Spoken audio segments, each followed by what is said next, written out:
Hey guys, मैं अनुरोध गोस्वामी आपका अपने चैनल पर पढ़ने चाहिए सर मैथ्स क्लास में आपका स्वागत करता हूँ। तो आज मैं आपको सरनाम का पार्ट 2 लेके आऊँ। चलिए बिना देरी के हम सेशन की शुरुआत करते हैं। जिन्होंने पार्ट 1 नहीं देखा है वो जाके देख ले और चैनल को सब्सक्राइब करें। तो मैंने पिछले वीडियो में आपको पुरुषवाचक सर्वनाम एवं उसके भेद को बता दिया था, ठीक है। निजवाचक सर्वनाम का मतलब क्या होता है? जिस सर्वनाम से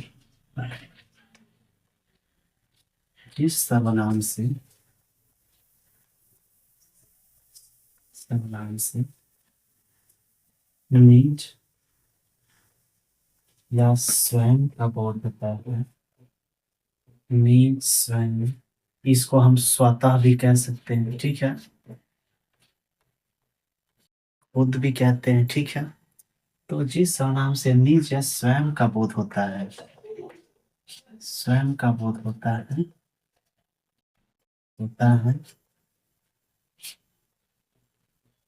तो उसे हम क्या बोलते हैं? निजवाचक सर्वनाम कहते हैं। उसे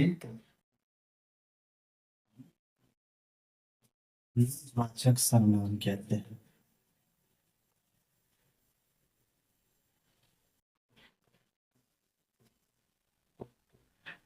सर्वनाम कहते हैं। ये बहुत ही सिंपल जो है सर्वनाम का क्या है, एक प्रकार है। उसमें आपको देखना क्या होगा कि वैसा शब्द इसमें आपको दिख जाएगा क्या, सेंटेंस में, कि निज या स्वयं आता है। जैसे कि मैं स्वयं चला जाऊंगा, जैसे तो वैसा शब्द आ जाएगा। तो आपको क्या पहचानना है कि वह जो है आपका निजवाचक सर्वनाम। इसको लिखिए, तब हम इसके कुछ एग्जाम्पल देखते हैं।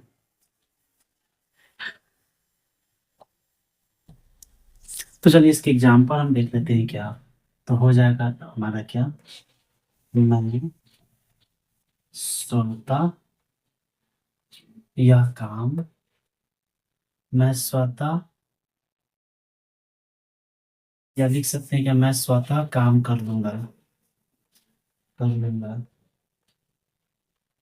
लूंगा, ठीक है। ठीक है। मैं स्वयं चला जाऊंगा, मैं वहां स्वयं, ठीक है, चला जाऊंगा।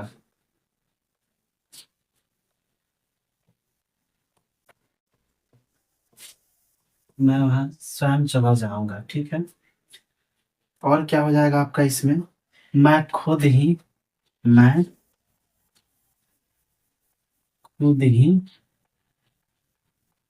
खेत जोत लूंगा, ठीक है।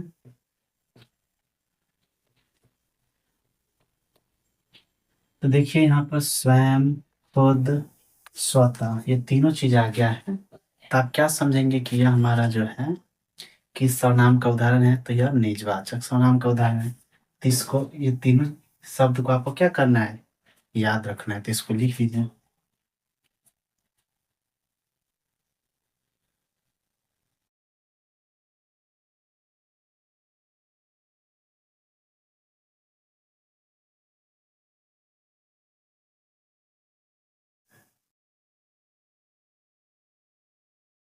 कभी कभी क्या होता है, एक एक यहाँ पर नोट में क्या लिखना है, लिख सकते हैं आप।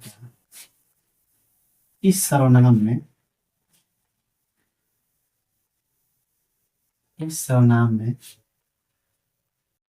आप एक शब्द आता है, ठीक है, जिसका मतलब क्या होता है, स्वयं होता है, ठीक है, स्वयं होता है। तो इसको भी आप लिख सकते हैं नोट में क्या।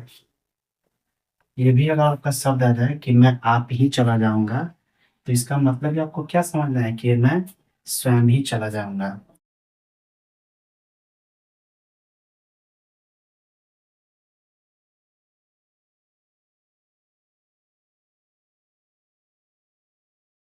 आप चंद बिंदु लगा दीजिए, ठीक है।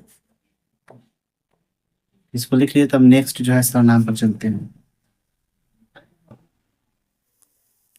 तो अगला है हमारा क्या, निजवाचक सर्वनाम। तो इसका डिफिनेशन हो जाएगा क्या, जिस सर्वनाम से, जिस सर्वनाम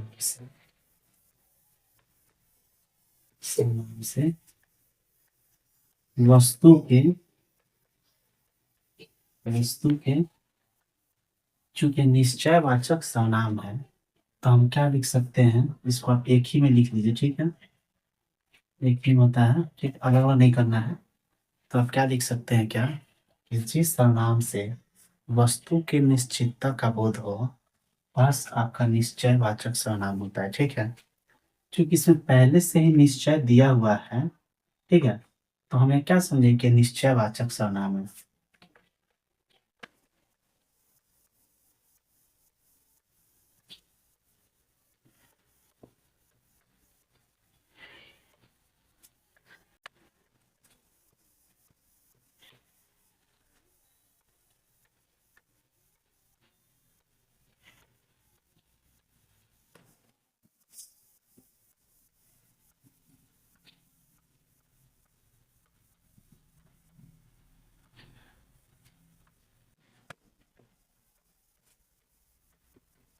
उसे हम क्या बोलते हैं, निश्चयवाचक सर्वनाम। इसके उदाहरण हम देख लेते हैं।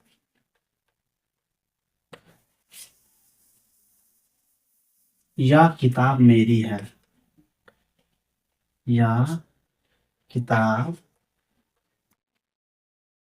ठीक है, मेरी है।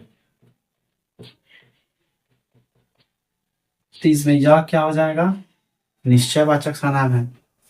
वह लड़का, वह लड़का बाजार से आ रहा है। ठीक है, वो लड़का बाजार से आ रहा है, ठीक है। तो वह क्या हो जाएगा, हमारा निश्चितता है। यह कलम मेरी है, ठीक है, तो यह क्या हो जाएगा, आपका निजवाचक सर्वनाम है, तो इसको लिख लीजिए।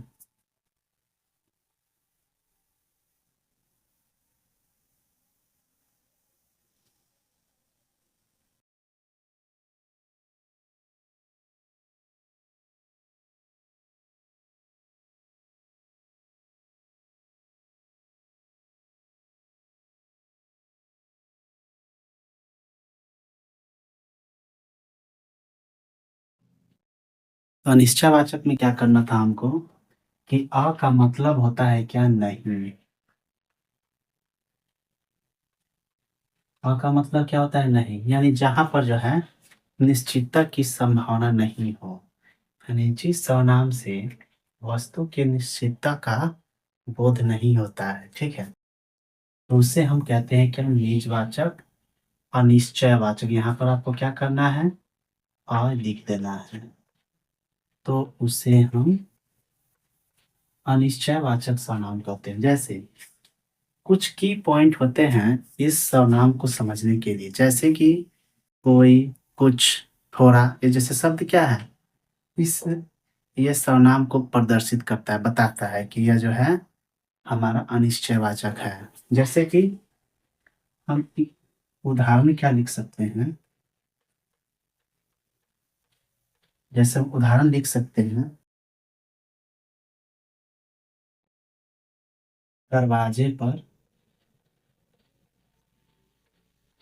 दरवाजे पर कोई आया।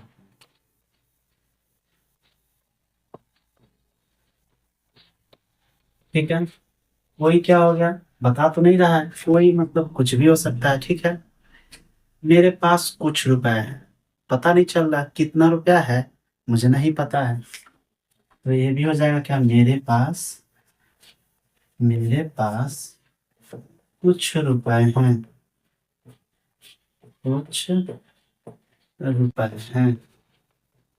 इसको आप लिखिए, हम कुछ और एग्जांपल देखते हैं।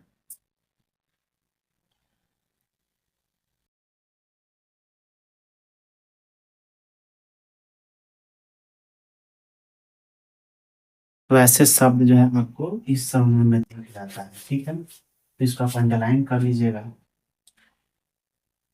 मेरे पास थोड़ी चीनी है, इससे भी नहीं पता चल रहा है कितना है मेरा। तो कभी कभी आप ये भी देखते हैं, अगर मान लीजिए आ जाएगा कि मेरे पास थोड़ी चीनी है, तो आप क्या करेंगे, वहां हमको अनिश्चितता का बोध चल रहा है, कितना है नहीं पता चल रहा है, यानी निश्चित वस्तुओं की संख्या निश्चित नहीं है वहां पर, कि कितनी है। 100 ग्राम भी चीनी हो सकता है, 200 ग्राम भी हो सकता है, या बहुत कम भी हो सकता है, या ज्यादा भी हो सकता है। तो हम वहाँ पहचानेंगे क्या कि यह जो है अनिश्चयवाचक सर्वनाम है। तो इसको आप लिख लीजिए तो हम दूसरा चलते हैं।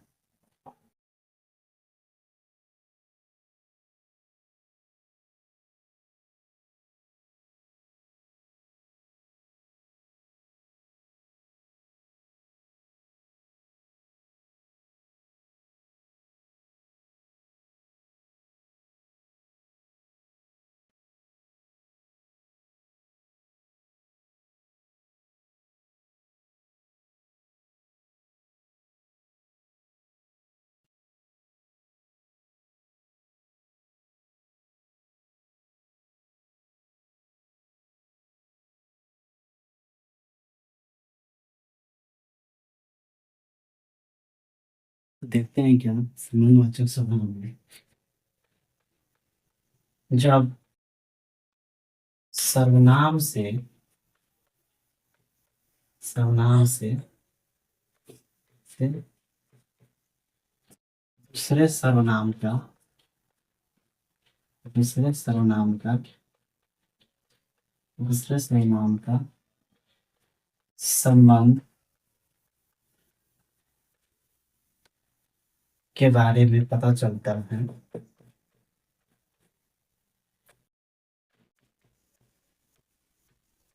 पता चलता है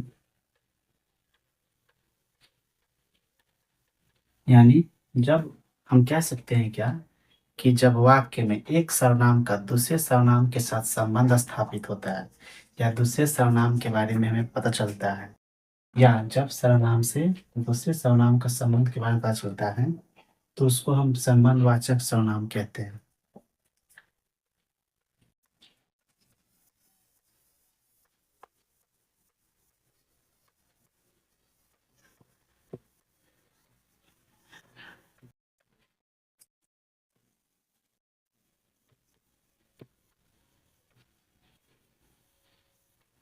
इसको आप एक में ही लिख लीजिएगा, ठीक है। कहते हैं, ठीक है। जैसे हो जाएगा क्या उदाहरण में, जैसी करनी करनी वैसी भरनी, वैसी भरनी, जैसी वैसी। ठीक है, ये शब्द आपको आ जाएगा तो आपको क्या पहचानना है कि यह संबंधवाचक सर्वनाम है। जैसा करोगे वैसा पाओगे, इसको लिख लेते हैं, एक और एग्जाम्पल हम देख लेते हैं।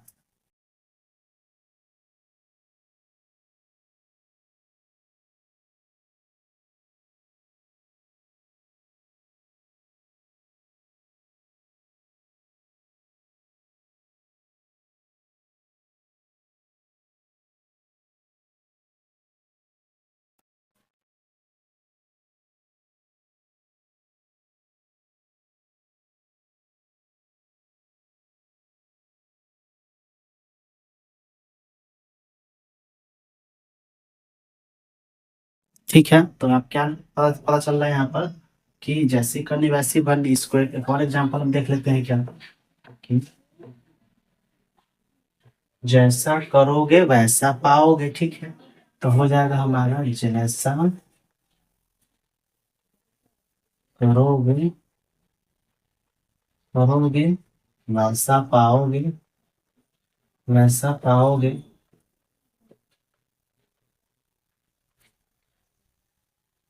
जैसा बोओगे वैसा काटोगे।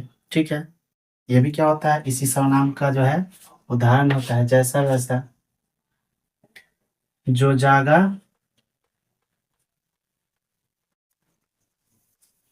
सो पाया। ठीक है, तो ये भी हमारा जो है हमारा संबंध बता रहा है एक सर्वनाम का दूसरे सर्वनाम से। तो इसको लिख लीजिए।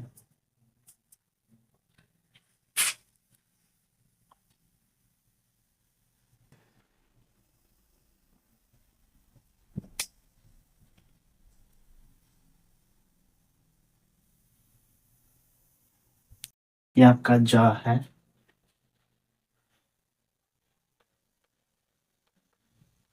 ठीक है, इसको लिख लीजिए आप।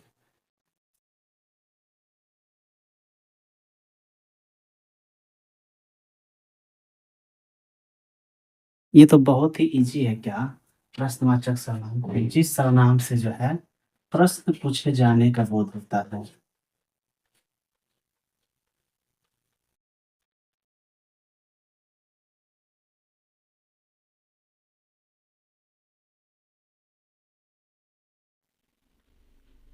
यहाँ पर लिख सकते हैं जिस सर्वनाम से किसी से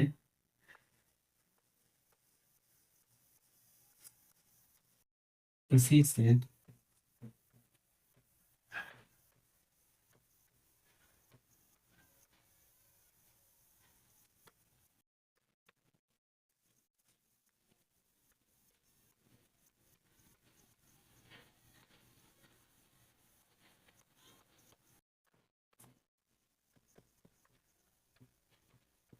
तो हम उसी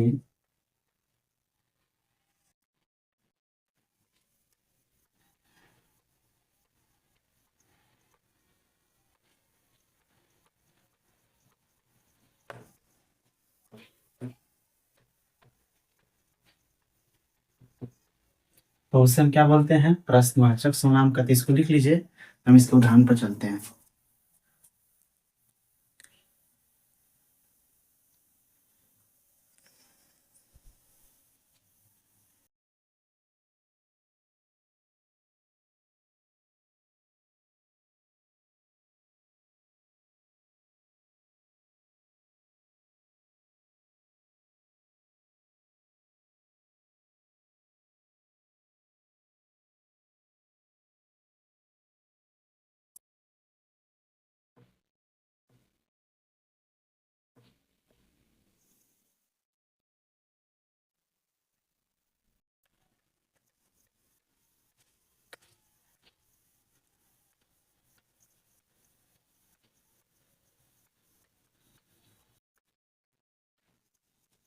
तुम कौन हो क्या है?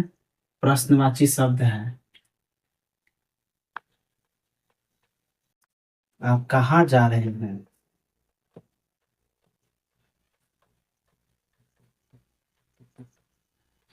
प्रश्नवाचक शब्द है।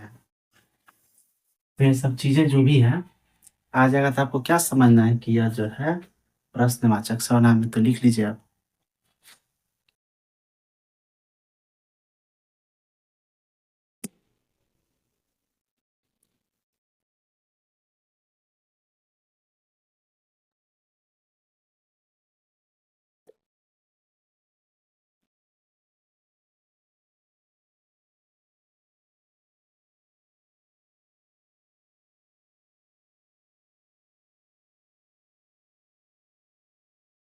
कि भाई से वीडियो आपको अच्छा लगा हो तो मिलते हैं आपसे नेक्स्ट वीडियो में। एवं जो भी चैनल पर पहली बार आए हैं वो चैनल को सब्सक्राइब करें।